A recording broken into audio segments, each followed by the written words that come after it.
Bismillahirrahmanirrahim. Assalamualaikum warahmatullahi wabarakatuh. Alhamdulillahi rabbil alamin. Wabihi nasta'in wa ala umurid dunya waddin. Asyhadu an la ilaha illallah wa asyhadu anna muhammadan abduhu wa rasuluh. Allahumma salli wa sallim ala sayyidina Muhammad wa ala ali sayyidina Muhammad. La haula wa la quwwata illa billahil aliyul azim, amma ba'd. Yang sama-sama kita muliakan narasumber kita yang sengaja kita undang jauh-jauh dari negeri seberang, yakni abang anda Syekh Profesor Dr. Haji Akmal Tarigan MAG, yang kini sudah hadir di hadapan kita bersama. Kemudian yang kita hormati Bapak Ketua BKM Masjid Taqwa Ummah, Buya Syekh Dr. Haji Zainun MA, dan kemudian seluruh jajaran yang berhadir di kampus Taqwa ini, dan kemudian wabil khusus hadirin jamaah sholat zuhur yang dimuliakan Allah Subhanahu wa taala.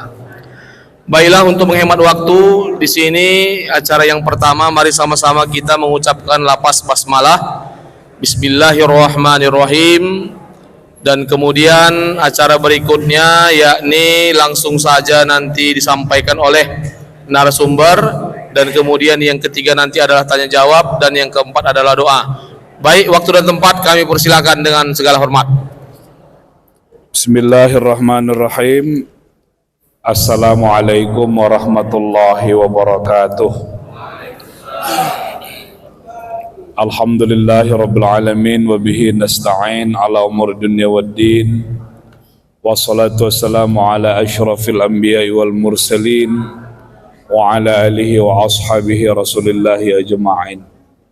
Ashhadu an la ilaha illallah wahdahu la syarikalah, wa ashhadu anna Muhammadan abduhu wa rasuluhu la nabiyya ba'dah. Allahumma rabbi syrah li sadri wa yassir li amri wahlul 'uqdatam min lisani yafqahu qawli, amma ba'd. Bapak Ibu, adik-adik mahasiswa jamaah Masjid Taqwa Universitas Medan Area yang dirahmati Allah Subhanahu wa taala. Syukur alhamdulillah pada siang ini kita bisa bertemu dalam majelis ilmu, melaksanakan muzakarah, dan oleh BKM Ustadz Zainun saya diminta untuk membahas Idul Fitri dan budaya berlebaran masyarakat Muslim. Judul ini menarik karena sudah memberikan kesan bahwa Idul Fitri itu bukan hanya peristiwa agama semata, tapi juga merupakan peristiwa budaya. Nah, ini yang ingin kita lihat, bagaimana sebenarnya makna dan konsep Idul Fitri, dan bagaimana sesungguhnya ajaran Islam bertautan dengan masalah itu. Paling tidak kita menemukan 3 terminologi yang sering dipakai untuk berbicara tentang Idul Fitri. Pertama, Idul Fitri, Aid dan Al-Fitr. Yang kedua, kita menyebutnya dengan hari raya. Lagunya pun ada itu, hari raya, selamat hari raya. Yang ketiga, kita menggunakan istilah lebaran. Lebaran ini adalah sebuah istilah yang dikontribusikan oleh masyarakat Jawa sebenarnya. Nah, apakah ketiga makna ini sama? Ya, ternyata maknanya berbeda.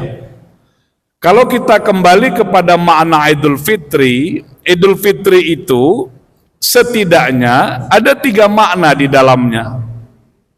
Pertama, kita maknai Idul Fitri itu dengan futur. Aid itu kembali, al-aud itu kembali. Ada juga yang memaknakan al-aid, al-aud itu adalah sesuatu yang dilakukan berulang-ulang. Bapak Ibu, kalau hari ini usia kita sudah 50 tahun, Kalau kita mulai berpuasa katakanlah 15 tahun, berarti 35 kali kita melaksanakan Idul Fitri. 35 kali kita melaksanakan puasa Ramadan. Kejadian yang berulang-ulang. Tapi makna out juga adalah kembali. Al-Fitri dimaknakan dengan futur. Futur itu maknanya sarapan. Hal tanawaltal futur. Apakah engkau sudah sarapan pagi? Disebut dengan futur. Nah, hari ini kita kan tidak melakukan sarapan pagi lagi. Kita berpuasa. Nanti pada Idul Fitri kita kembali lagi sarapan pagi. Kembali lagi datang ke warung-warung. Pada pukul 7, pada pukul 8. Minum teh, minum kopi, makan lontong. Balik lagi dia seperti peristiwa-peristiwa yang kita lakukan sebelumnya. Mohon izin Pak Rektor. Yang kedua, makna fitri itu, Idul Fitri itu dimaknakan dengan fitrah. Ini konsep yang banyak dibahas, ya, makna fitrah. Di dalam Al-Quran itu jelas disebut faqim wajhaka lid-dini hanifa. Fitratallahi allati fataran nasa 'alaiha. Fitrah itu maknanya bentuk asal kejadian, desain awal kejadian manusia. Fitrah kita apa? Fitrah kita suci. Jadi Bapak Ibu sekalian, saya mengatakan kalau kita selalu membaca ayat Al-Quran Al-Baqarah 156 ketika mendengar berita musibah, innalillahi wa inna ilaihi raji'un, sebenarnya maknanya bukan hanya kita baca ketika mendengar musibah, tapi innalillahi wa inna ilaihi raji'un itu menjelaskan makna asal dan tujuan kehidupan manusia. Kalau kita merujuk filosofi Sunan Kalijaga, itulah yang disebut dengan bagi orang Jawa sangkan paraning dumadi. Itu artinya kesadaran tempat asal di mana kita berada dan akan kemana kita kembali. Jadi innalillahi wa inna ilaihi raji'un. Innalillahnya itu kita berasal dari mana, bersumber dari mana. Wawnya itu menjelaskan posisi kita saat ini. Ilaihi raji'un itu menggambarkan tempat kita kembali. Tapi yang menarik itu adalah kita ini sebagai manusia pernah mengalami kesucian. Kira-kira usia kita 15 tahun ke bawah atau 13 tahun ke bawah. Saat itu kita pernah menjadi manusia yang suci, yang tidak ada noda, tidak ada dosa. Oleh karenanya kalau anak bayi, anak kecil meninggal dunia, perhatikan doanya. Doanya itu bukan Allahumma gfirlahu warhamhu wa'afi wa'afu anhu. Kalau anak yang belum baligh meninggal dunia, apalagi masih bayi, doanya itu kembali kepada ayahnya, kembali kepada emaknya. Maka ada riwayat yang mengatakan, nanti pada era mahsyar, di akhirat, ada orang yang didatangi oleh pramuka-pramuka padang mahsyar. Siapa itu pramuka padang mahsyar? Itu adalah orang yang kehilangan anaknya selama waktu di dunia dan anaknya meninggal pada saat dia masih bayi, atau anaknya meninggal pada saat balita, atau anaknya meninggal belum ada dosa, belum ada noda, dan dia sabar dengan cobaan Allah itu. Dia tabah dengan peristiwa itu, dengan ujian itu. Kesabarannya itulah yang berbuah di padang mahsyar, akan ada pramuka-pramuka surga yang akan membawakan kepadanya secawan minuman untuk melepas dahaga. Itu kira-kira riwayat yang bisa kita baca, orang yang kehilangan anak dan dia sabar. Kenapa? Karena anak yang meninggal sebelum dia baligh dan berakal itu, dia bypass langsung masuk surga. Nggak ada nodanya, nggak ada dosanya. Bapak Ibu, apa perasaan kita kalau lihat bayi dia, lihat bayi. Tidak ada orang yang tidak suka lihat bayi. Kalau ada orang yang nggak suka lihat bayi, nggak suka lihat anak-anak, balita atau batita itu dia segera diperiksakan ke rumah sakit jiwa. Berarti dia mengalami gangguan jiwa. Nggak ada orang nggak suka. Kenapa? Anak-anak bayi itu memancarkan kebersihan, memancarkan ketulusan. Ya memang orang yang nggak ada noda dan tidak dosa. Beda dengan wajah kita ini, Pak. Kalau wajah kita ini kita perhatikan, nanti kita berkaca lama-lama di dinding, ya Allah, yang banyaklah rupanya dosaku ini. Kita ini orang-orang berdosa, ini banyak dosa kita. Tapi bayi itu nggak ada. Sampai-sampai nafas anak bayi itu pun kalau kita cium wangi. Beda 100% dengan nafas ayah emaknya, itu beda sekali. Ya karena tadi dia bayi. Kita pernah berada di fase itu, suci, bersih. Setelah kita balik dan berakal, kita menjadi makhluk yang pendosa. Inilah posisi kita sekarang. Pada saat yang sama, kita juga menjadi makhluk yang beramal soleh. Jadi dua sisi itu tidak terlepas dalam diri kita. Ada dosa kita, tapi pada sisi lain ada amal ibadah yang kita kerjakan. Ada kesolehan-kesolehan yang kita kerjakan. Nah, nanti di akhirat nanti kita akan kembali kepada Allah dalam posisi yang seperti apa. Jadi Bapak Ibu sekalian, kalau pada bulan Ramadan ini kita sedang melakukan pembakaran, kita sedang melakukan pembersihan, karena memang kita ingin kembali, ingin aid, ingin al-aud. Kembali seperti apa? Kembali pada saat kita dilahirkan, yang nggak ada noda, nggak ada dosanya. Dan semua ibadah dalam Islam itu adalah mengembalikan orang kepada kesuciannya. Coba lihat riwayat-riwayat, hadis-hadis tentang haji. Haji mabrur itu didefinisikan seperti kayaumin waladathu ummuh. Orang yang haji mabrur itu seperti hari di mana dia dilahirkan kembali oleh ibunya. Ketika dia terlahir oleh ibunya, nggak ada noda, nggak ada dosa. Ibadah dalam Islam itu pembersihan. Zakat pembersihan, infak pembersihan, puasa pembersihan. Di tradisi masyarakat tradisional, ketika kita salat tarawih, apa yang kita baca saat itu? Astaghfirullahalazim, alladzi la ilaha illa huwal hayyul qayyum wa atubu ilaihi, istighfar. Allahumma inna nas'aluka ridhaka wal jannah wa na'udzubika min sakhtika wan nar.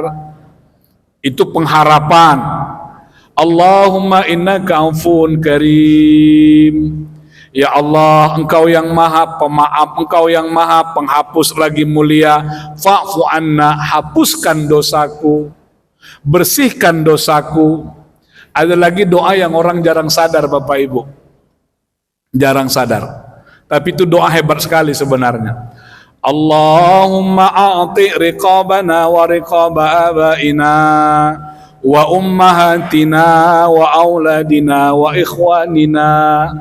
Kalau diterjemahkan Bapak Ibu, doa itu gini kira-kira. Ya Allah, andaikan aku ini terdaftar sebagai calon penghuni neraka, hapuskanlah namaku ya Allah, bebaskanlah aku di situ ya Allah. Andaikan ayah dan emakku masuk orang yang tercatat sebagai calon penghuni neraka, bebaskanlah kami ya Allah, bersihkanlah kami ya Allah. Itu doa-doa kita pada Ramadan itu adalah pembersihan. Tapi ingat Bapak Ibu, yang bisa dibersihkannya dosa pribadi. Kalau hutang nggak juga bisa bersih. Utang nggak bisa bersih itu lewat istighfar, utang tetap juga dibayar. Apalagi mau hari raya yang punya utang-utang bayar, orang nunggu-nunggu itu. Nah, itulah yang diharap. Udah THR pas-pasan, dari mana lagi diambil? Oh, ada utang si anu sama aku. Kapan lah dibayar? Tapi biasanya hari raya paling berat juga orang bayar utang juga itu. Itu. Itu nggak bisa hapus. Dosa-dosa sosial nggak bisa hapus lewat istighfar. Maka Ramadan inilah momentum. Nanti akan saya jelaskan betapa ada kekeliruan kita. Sebenarnya keliru, walaupun tidak kita katakan salah. Keliru itu kan agak lebih ringan. Apa itu yang keliru itu? Mohon maaf lahir dan batin pada Idul Fitri itu. Itu aneh, itu kontradiktif dengan makna puasa. Tapi nanti akan kita lihat itu. Nah, karena pada Ramadan kita pembersihan, membersihkan dosa-dosa kita, maka kita pada hari raya disebut Idul Fitri. Kembali kepada fitrah. Itu maknanya itu. Kita makhluk pernah suci, berasal dari Allah dan kembali kepada Allah. Pertanyaannya, ketika nanti kita kembali kepada Allah, posisi kita dalam kondisi seperti apa? Sebagai pendosa, sebagai orang yang lebih banyak dosanya dari kebaikannya, atau lebih banyak kebaikannya dari dosanya? Itu Bapak Ibu. Itu posisi kita itu. Jadi ketika Allah berikan Ramadan, Allah sebenarnya menginginkan kita pada saat nanti kembali kepadanya tidak dalam posisi pendosa. Memang kita tidak sepenuhnya bisa suci seperti manakala kita dilahirkan, tapi paling tidak kita kembali kepada Allah dalam posisi lebih banyak kebaikan, kesolehan yang kita kerjakan ketimbang dosa-dosa yang kita perbuat. Makanya disebut Idul Fitri. Tapi ada makna ketiga, ini jarang disentuh makna yang ketiga ini. Fatara, fatir. Alhamdulillahilladzi fatiris samawati wal ard. Makna fatir itu senada, seirama dengan ja'ala, seirama dengan khalaqa, artinya pencipta, atau dalam bahasa Inggris disebut dengan to create. Itu fatir, to create, mencipta atau membuat sesuatu. Kalau kita tambahkan kembali, dalam bahasa Inggris kita tambahkan maka maknanya menjadi rekreasi. Rekreasi itu artinya mencipta kembali. Itu makna yang ketiga ini jarang dipakai. Kita selalu melihat Idul Fitri sebagai kembali kepada fitrah, kembali kepada kesucian, atau kembali sarapan pagi tadi. Padahal ada makna lain. Orang setelah Idul Fitri harusnya menjadi lebih kreatif, menjadi lebih dinamis, menjadi lebih progresif, karena dia baru ngecas, baru memperbaiki kembali struktur jiwanya, sehingga jiwanya benar-benar menjadi jiwa yang fresh, jiwa orang-orang yang suci, yang bersih. Nah, sedangkan hari raya, nah ini coba Bapak Ibu perhatikan terminologinya. Hari raya itu merayakan kemenangan. Pertanyaannya, kita menang apa gitu? Menang melawan hawa nafsu? Enggak juga. Karena bukan kemenangan yang abadi. Sebenarnya kan begini, orang tidak makan, tidak minum, berpuasa pada saat orang semuanya berpuasa, dibanding dengan kita tetap mempertahankan kondisi berpuasa pada saat orang tidak berpuasa. Mana yang sesungguhnya lebih berat? Kalau dikatakan kemenangan, kemenangan dari apa? Melawan hawa nafsu. Memangnya setelah Ramadan nggak ada lagi hawa nafsu yang menggerogoti kita. Tapi terminologi ini dipakai untuk menjelaskan Ramadan itu sebagai hari kemenangan, hari raya. Karena itulah dia dirayakan. Ada selebrasi. Seakan-akan Ramadan ini merupakan perjuangan yang berat, lalu kita lewati, kita menang, hore, udah selesai Ramadan gitu. Itu tidak ada maknanya diberikan oleh Al-Quran dan hadis. Tapi makna ini dikontribusikan oleh budaya kita. Saya dulu Bapak Ibu waktu kecil, anak-anak, saya tanya dengan mama saya tanya dengan ayah saya, ya abah, saya manggilnya abah, bah, berapa harinya kita ini hari raya? Kata abah saya, kata ayah saya, hari raya ini 2 hari aja, udah itu nggak ada lagi hari raya. Saya nangis itu.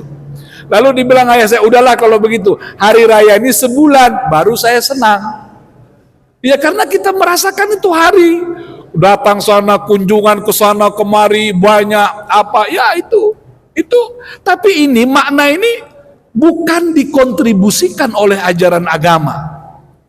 Ya, sama dengan lebaran. Lebaran itu kan asal katanya lebar. E-nya agak sedikit dilembutkan, bukan le. Makanya kan ada debat itu, Pak, orang-orang Batak ketika menyebut apa? Menteng dengan apa itu lagi itu? Ada satu tempat di Jakarta itu, menteng dengan tebet. Itu kan sama-sama tapi bacanya kan berbeda. Begitu dibaca tebet, bukan tebet, tebet. Kalau tebet membacanya harus menteng. Tapi kenapa menteng jadi menteng gitu? Lebaran, lebaran. Lebar itu apa? Maknanya kita membuka pintu lebar-lebar. Kita membukakan hati kita lebar-lebar untuk menerima, untuk memaafkan orang lain. Dan kemudian lebaran itu juga dimaknai dengan banyaknya kue-kue. Dan itu Bapak Ibu lagi-lagi kontribusinya dari budaya kita. Nggak ada dari ajaran agama itu. Buat kacang tojen, kue bawang, kembang loyang, itu kan kue-kue tradisional. Wajik Bandung, wajik Bandung pun sampai ke Medan. Awak dulu milih warna merah, warna kuning, warna apa segala macam. Kue-kue hari raya itu. Kemudian kue bangkit, apa lagi banyak namanya itu. Itu kontribusinya dari budaya. Orang Arab tentu tidak mengenal yang namanya wajik Bandung, apalagi kue bawang, kacang tojen itu. Tapi di kita ada, dan kita merasakan kalau hari raya nggak ada kue bawang, ada yang kurang di situ. Pakai lontong lagi, itu kontribusi budaya. Jadi memang itu yang saya katakan di awal tadi, Idul Fitri itu ada persentuhan ajaran-ajaran agama dengan ajaran-ajaran budaya. Nah, jadi Bapak Ibu sekalian, memang tidak bisa dihindari. Inilah perdebatan-perdebatan dengan kaum Wahabi, Salafi Wahabi itu akar masalahnya di sini. Dan bagi Muhammadiyah pada awalnya problemnya juga di sini. Walaupun belakangan Muhammadiyah relatif lebih lentur memahami budaya hubungannya dengan Islam. Tapi kalau Salafi Wahabi di sini nggak masuk. Mereka tidak bisa memahami bagaimana agama dan budaya itu saling mengisi dan membentuk horizon baru keberagaman kita. Mereka nggak bisa paham itu. Nah, kita memahami Islam yang masuk belakangan di Indonesia. Jadi, sebelum Islam datang, di Indonesia ini ada tradisi, ada budaya, ada kehidupan, ada manusia. Datanglah Islam. Islam itu berdialog dengan berbagai macam dinamika umat masyarakat. Kita mengenal bagaimana 9 wali, bagaimana Wali Songo, bagaimana Sunan Kalijaga, bagaimana Sunan Bonang berhadapan dengan masyarakat. Sampai kita dengar cerita para sunan itu juga ikut melaga ayam, tapi begitu dia melaga ayam, dia baca dengan bismillah, ayamnya menang, orang lain pada ikut bilang bismillah juga. Itulah cara-cara membawa ke dalam Islam. Kenapa? Karena Islam itu hadir bukan pada ruang yang hampa tadi, bukan pada ruang yang kosong. Islam hadir di saat masyarakat sudah mengenal budayanya, sudah mengenal tradisinya. Dan ternyata ini bukan hanya terjadi di Indonesia, di Arab juga begitu. Islam datang, bangsa Arab punya budaya. Makanya hubungan Islam dan budaya di tanah Arab itu ada kalanya menolak budaya, ada kalanya mengakomodasi dan memodifikasi, dan ada kalanya menerima bulat-bulat. Tergantung. Kalau tauhid itu ditolak mentah-mentah.